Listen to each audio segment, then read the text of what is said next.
Glória a Jesus. Também quero cumprimentar os irmãos com a paz do Senhor. Enquanto você abre a sua Bíblia comigo no Evangelho de Jesus que escreveu Marcos, capítulo de número 2 e o verso 22, eu quero dizer que estou muito feliz com Jesus, muito alegre, já estava com saudade de trazer uma palavra aqui com vocês aqui. Sempre estava ali compondo a equipe, ajudando, anotando os pedidos. O pastor de vez em quando pedia para a gente trazer uma palavra, mas trazer uma palavra aqui, olhando para aquela câmera e só com a equipe aqui, dá uma saudade de ver vocês aqui, glorificando a Deus, intercedendo por nós. Então eu estou muito feliz de poder estar aqui mais uma vez para adorar o Senhor junto com os irmãos. Amém? Marcos capítulo de número 2 e o verso de número 22, a Bíblia diz assim: E ninguém põe vinho novo em odres velhos, do contrário, o vinho novo rompe os odres e entorna-se o vinho, ou derrama-se o vinho, ou ainda vaza-se o vinho, e os odres estragam-se. O vinho novo deve ser posto em odres novos. Apenas este versículo que o Senhor colocou no meu coração. Amém, queridos? Quando eu estava meditando nesta palavra, nesta passagem bíblica, eu entendi pelo Espírito de Deus, dentre tantas coisas que já ouvimos durante todo o período desta pandemia, o Senhor também está fazendo de nós, a sua igreja, odres novos para derramamento de um vinho novo. Eu vou falar muito tranquilo isso, porque eu tenho convicção do que estou falando. Deus está fazendo de nós odres novos para recebermos o vinho novo. Vinho na Bíblia fala de alegria, e eu não estou falando de qualquer alegria, eu estou falando da alegria que vem do Espírito Santo, a alegria que só Deus tem para dar, a alegria que vem do céu, a alegria que também pode ser dita que é sobrenatural. É dessa alegria que eu estou falando. Então, portanto, essa alegria é uma alegria provocada por um avivamento. Então já vai entendendo esta palavra. Deus está preparando o cenário, Deus está preparando a sua igreja para um grande avivamento que há de vir sobre nós nesses últimos dias da igreja. Assim eu creio. Só que quando a gente lê este versículo, vamos meditar como é confeccionado um odre. Para que um odre novo seja feito, ou para que um odre novo surgisse, era necessário haver um sacrifício. Um animal precisava morrer para que um odre novo fosse feito. Não tinha como existir um odre novo se não existisse um sacrifício. Quando eu falo isso, irmãos, quando eu digo que tinha que sacrificar o animal, a minha pergunta que surge hoje é: o que é que precisa ser sacrificado na sua vida? O que é que precisa ser sacrificado na minha vida? O que é que tem aí que não pode ficar mais? O que é que Deus está te dando a chance e a oportunidade de você tirar para que esse vinho novo chegue? Deus está dizendo: permita que eu te renove, permita que eu tire de você o que não me agrada, permita que eu faça de você uma nova criatura de verdade, autêntica, verdadeira, genuína, porque o avivamento vem vindo aí. Quem é espiritual já pode ouvir o som do avivamento, já pode ouvir que Deus há de fazer coisas extraordinárias nos próximos anos. Preste atenção no que eu estou dizendo. Deus há de fazer coisas extraordinárias nos próximos anos. E como é que Ele vai fazer isso? Através da sua noiva, através da sua igreja. Antes que a trombeta toque, Deus vai mostrar a igreja dele para esse mundo e vai dizer que Ele é Rei dos reis, que Ele é Senhor dos senhores e que nas mãos dele está todo o poder. Bendito seja o nome do Senhor. Isto fala então de morrer o velho homem, como está em Efésios 4, 22 a 24. Meu irmão, pelo amor de Jesus Cristo, o pastor sempre está dizendo aqui, o que é do velho homem tem que morrer. Nessa pandemia, se você não estiver deixando Deus te transformar, eu não sei o que Deus vai precisar fazer então. Tomara que você entenda o que Deus está fazendo. O velho homem vai ter que ficar para trás. Após a pandemia não vai poder mais existir o velho homem em você reinando a sua vida. Não, vista-se do novo homem, vista-se do homem santificado, o homem que Deus, a mulher que Deus está levantando para fazer a diferença, para ser a resposta de Deus para essa geração. Quem é que quer ser a resposta de Deus para essa geração? Deus não te chamou, meu irmão, para ficar dentro de casa só esperando as coisas acontecer. Não, seja a resposta de Deus, seja a resposta através da sua oração, através do seu clamor, através, como já ouvimos, de uma palavra que você envie para alguém, dizendo: não, vai dar certo, Deus é maior, Deus é grande, Deus pode tudo, Ele é soberano, Ele é o Deus do impossível, para Ele não existe nada que Ele não possa fazer. Você pode deixar Deus se expressar em você, até mesmo no seu ambiente de trabalho, em qualquer coisa que você esteja fazendo. Permita que Deus seja Deus através de você. Quando o animal era sacrificado para fazer o ódio, irmãos, a cabeça precisava ser cortada. Quando eu digo que a cabeça do animal precisava ser cortada, o que tem a ver isso comigo e com você? Diz respeito que nós não podemos mais ter a nossa velha maneira de pensar. Nós não podemos mais pensar da nossa própria maneira. Nós não podemos mais achar que sabemos as coisas. Não podemos mais achar que somos o... Não, irmão, quem sabe é Jesus Cristo, quem sabe é Deus. A Bíblia diz que nós precisamos ter a mente de Cristo. Nós precisamos pensar como Ele pensa. Nós precisamos parar para ouvi-lo, entender o que Ele está dizendo, entender o que Ele está sinalizando. Deus nunca deixou de ser Deus. Deus nunca perdeu o controle de situação nenhuma. Eu sei que tem coisa que assusta a gente, mas está tudo no cronograma de Deus, está tudo certinho. Deus não perde a oportunidade de dizer para mim e para você esta noite: eu tenho o controle, eu tenho o comando, o controle está na minha mão. Por mais que seja desesperadora a situação, olha para Jesus, meu irmão, olha para Jesus, minha irmã, olha para Ele, porque Ele tem o controle de todas as coisas. Ah, mas tá, não, fica tranquilo, Deus sabe o que está fazendo, Deus sabe o que está fazendo. Depois dessa você vai ser um crente melhor, depois dessa você vai ser uma crente melhor. Não é nada, não é qualquer coisa mais que vai te parar. Lembra quando qualquer ventinho você parava, qualquer ventinho você falava em desistir, qualquer ventinho você falava em entregar o cargo, em parar de vir na igreja? Depois dessa, Deus está te dando músculos espirituais para você entender: vou parar coisa nenhuma, venha o que vier, venha de onde vier, eu só paro quando Jesus me levar.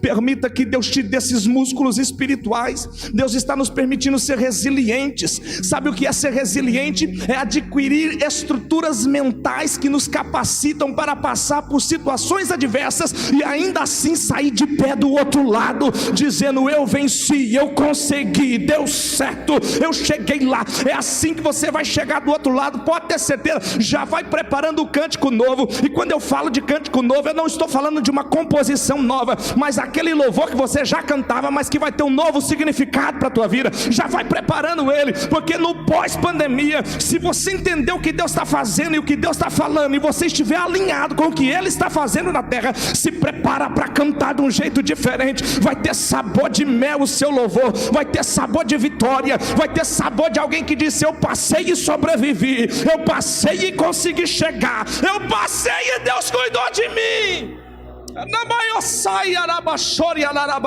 Eu sei que tem muita gente chorando, eu sei que tem muita gente se desesperando, mas Deus está dizendo: deixa eu tomar o controle da tua história, deixa eu tomar o controle da tua vida. Eu tenho o comando da terra, do universo, de tudo que acontece. Imagina que eu não posso controlar na sua vida. Imagina que eu não posso controlar na sua história. O salmista escreveu no Salmo 139, verso 16, que todos os dias que o Senhor tinha sobre a minha história já estava escrito no livro dele, antes mesmo deles existirem. Está escrito, irmãos, está na palavra. Olha lá, os teus olhos viram a minha substância ainda em forma, e no teu livro foram escritos os dias, sim, todos os dias que foram ordenados para mim, quando ainda não havia nenhum deles. Oh, glória! Sabe o que Deus está dizendo? Eu tenho uma história escrita para você antes de você existir.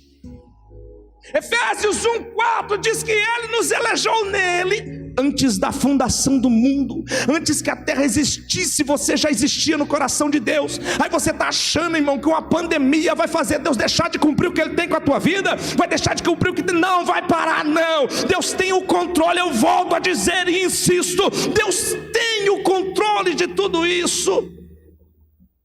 Além de ter que cortar a cabeça do animal, ou seja, você precisa parar de pensar do seu jeito.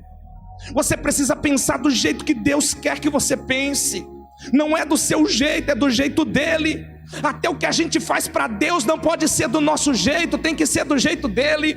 O que é que aprovou, irmãos? A aprovação na construção do tabernáculo foi quando a nuvem desceu. Mas a nuvem só desceu porque Moisés construiu o tabernáculo nas medidas que Deus mandou, com cada detalhe que Deus falou, com cada, irmão, Deus deu detalhe para ele, a cor que tinha que ser, o que tinha que ter aqui, o que tinha que ter ali, como tinha que ser a cortina, como tinha que ser as romas. Deus deu cada detalhe. Quando Deus olhou e viu que Moisés fez do jeitinho que Deus falou, então a nuvem desceu, e a nuvem foi o sinal da aprovação de Deus. Você quer que Deus aprove o que você está fazendo para Ele? Para de fazer do seu jeito, faz do jeito dele, pergunta para Ele, vai saber dele como é que Ele quer que você faça, e o nome dele vai ser glorificado. Além da cabeça ser cortada, os membros também tinham que ser cortados. Estou falando dos membros superiores, os membros inferiores, ou seja, as patas dos animais tinham que ser cortadas. E trazendo isso para nós, isso aponta as nossas mãos e os nossos pés. Mãos na Bíblia representa obras. Quais são as suas obras? Por que Davi não pôde construir o templo para Deus? O homem segundo o coração de Deus. Porque Deus não olhou para o coração, Deus olhou para as mãos de Davi. E como Davi era um guerreiro, nas mãos de Davi tinha sangue. Por isso ele não pôde construir o templo. Então mãos fala de obras. A Bíblia diz que nós vamos ver as marcas que estão em Jesus, que representam as obras que Ele fez por nós aqui na terra. A minha pergunta é: como têm sido as suas obras? O que você tem feito quando ninguém está te vendo? Oh Jesus, eu estou falando de odres novos, irmãos. O nosso Deus quer derramar vinho novo. Para isso tem que haver sacrifício, tem que morrer o velho homem. Quantas vezes a gente ouviu nesse altar o pastor e os pregadores por aqui passando, o Senhor falando com a gente, irmãos, há um despertar que a igreja precisa entender.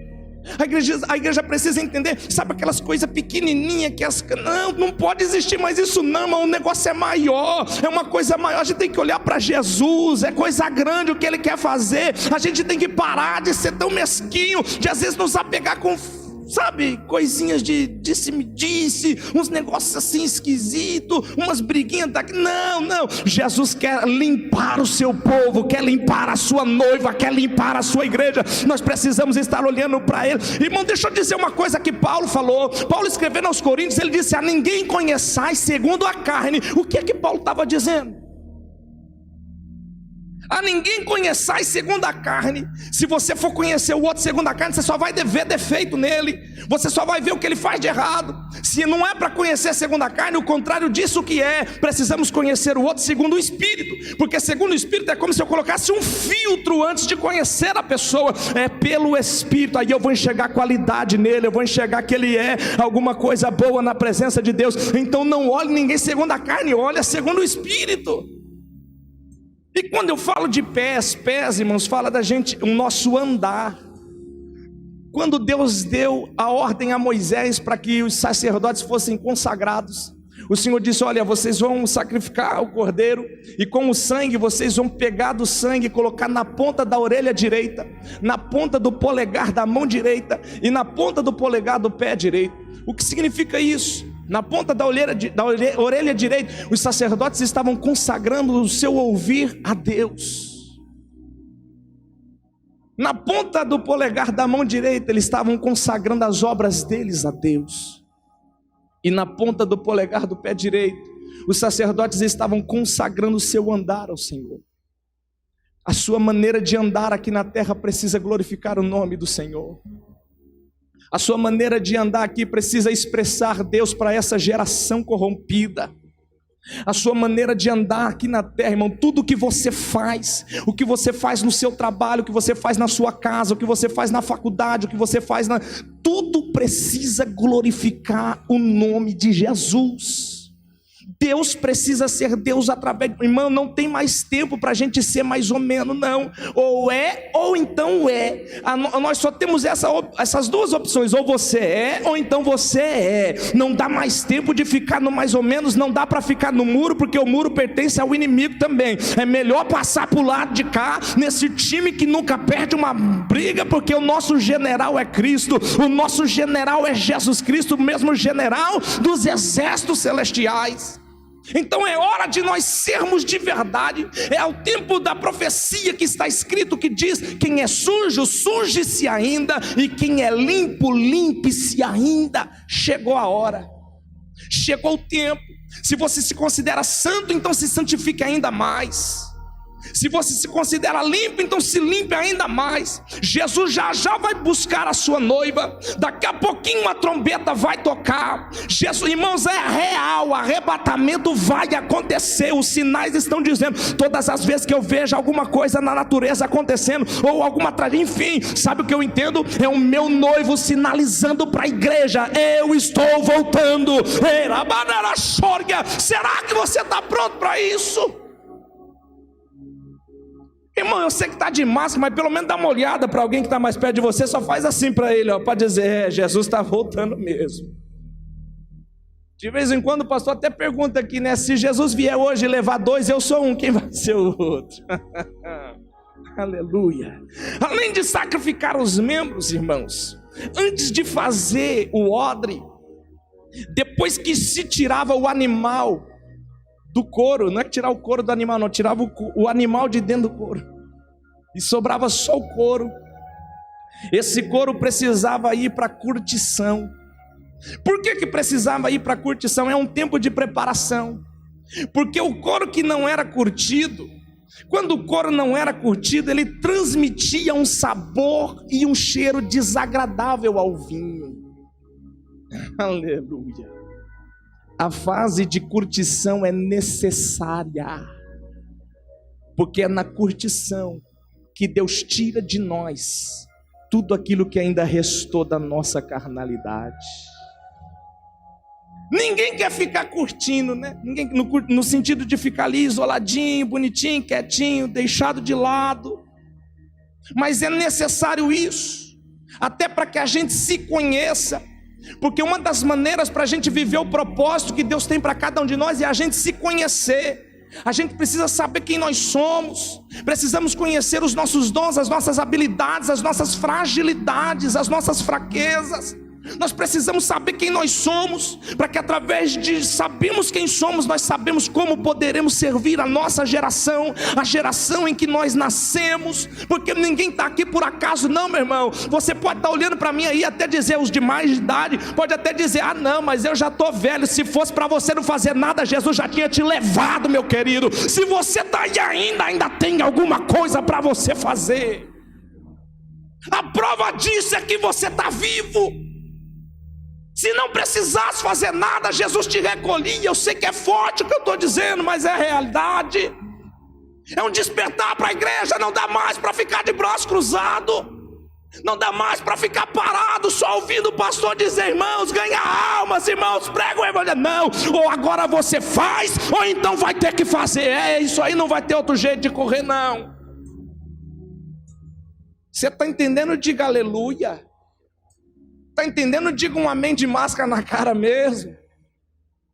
Não tem mais para onde correr, irmãos. Então o tempo de curtição é para que não fosse transmitido esse cheiro desagradável ao vinho, porque o Senhor vai derramar o avivamento, irmãos, mas antes Ele precisa preparar a sua igreja.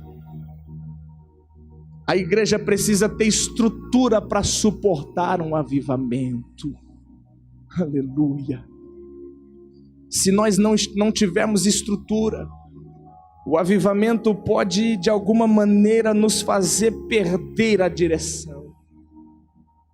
Por isso Deus primeiro precisa nos preparar. Ele primeiro precisa nos dar estrutura. E por fim então se costurava aquele couro, deixando apenas uma abertura em cima, por onde seria colocado o vinho. Sabe o que eu aprendo aqui, irmão? Não pode ter brecha. Você precisa resolver as questões que estão pendentes. Você precisa resolver as questões, irmão. Deus, o mundo espiritual, irmão, não tem esse negócio de pôr tapete por cima não. No mundo espiritual as coisas precisam ser resolvidas, porque se não for resolvida, isso vai te pegar lá na frente. A hora que você entrar para a briga mesmo, a hora que você entrar no campo de batalha, vai ter uma legalidade lá que o inimigo vai requerer. Você precisa resolver as suas pendências. Só assim o vinho virá sobre a sua vida. Só assim haverá um genuíno avivamento sobre a sua vida, sobre a minha vida. Jesus está dizendo, ninguém põe vinho novo em odres velhos, do contrário o vinho novo rompe os odres e entorna-se o vinho, e os odres estragam-se. O vinho novo, aí ele repete, o vinho novo deve ser posto em odres novos. Quem está disposto a ser um odre novo aí? Quem é que pode com sinceridade dizer, Senhor, eis-me aqui, Pai, faz de mim o que Tu queres? Diga, irmão, diga, fala assim para ele, Senhor, me enche, mas não só até ficar cheio, me enche até transbordar, porque quando transborda eu contagio da direita, contagio da esquerda, contagio da frente, o de trás. Deixa Deus encher você aí, meu irmão, amém? Deixa Ele encher. Se você está disposto a ser um odre novo, já começa a receber esse poder, essa unção, essa glória. Comece a falar em línguas estranhas aí. Deixa Jesus renovar suas forças agora. Deixa o Espírito Santo pegar você aí. Diga para Ele, eis-me aqui. Eu quero, Jesus, eu quero estar alinhado com o Teu projeto, eu quero estar alinhado com o Teu propósito. Deixa Deus trabalhar na sua vida, e assim o nome dEle seja glorificado.